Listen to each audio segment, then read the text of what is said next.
ଟଙ୍କାର ଗୋଷ୍ଠୀ କେନ୍ଦ୍ର ତିଆରି ହୋଇଛି ଅତିରୁ ଅତି ନିମ୍ନମାନର, ଯାହାକି ନିଜ ଆଖିରେ ନ ଦେଖିଲେ ଜମା ବିଶ୍ୱାସ କରିହେବନି।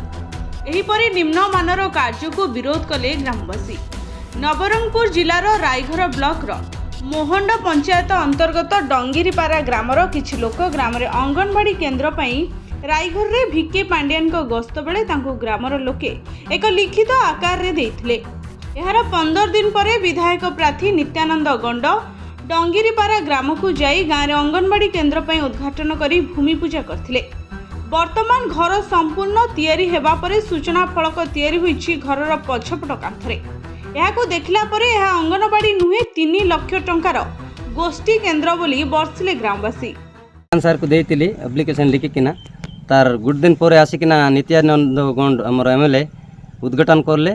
उद्घाटन करकिना घर भी करदे बाकी सब खराब एकदम घर वर्षा आइले भांगी जीव मझीरे दोला अच्छी तले प्लास्टर बोल ना सब तो खराब आंगनबाड़ी बोलिकिना गोष्ठी केन्द्र करदे।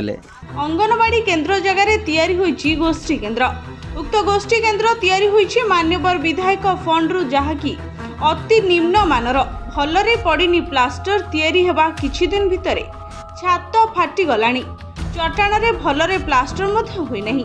एहिपरि अति निम्न मानर कार्य को विरोध कले डंगिरीपारा ग्रामर मंगुराम गंड रूपराई गंड मांगिया गंडक समेत समस्त ग्रामवासी।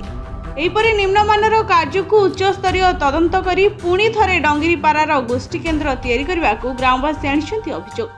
आमे आंगनबाड़ी पाई हम आंगनबाड़ी काज आमे पांड्यान सर के दरखास्त लिखून देऊरलू होते बरून बारी आमचो नित्यानंद गौंड येऊन उद्घाटन करलो डोंगरीपारा में आंगनबाड़ी बना लो इता उद्घाटन करलो सब करलो इता माने आंगनबाड़ी नहीं बारी हम कुमटी सेंटर बनाऊन दिला था गोष्ठी केंद्र बनाऊन दिला था आमचो डोंगरीपारा गाँव में और भितरे देखले तो पूरा खराब से पूरा काले का प्लास्टर नहीं है कहीं नहीं है ऊपर देखले तो पूरा पानी गिरे दे और बीम गाड़ा से बीम गाला उसने होली से पूरा गिरे दे पानी।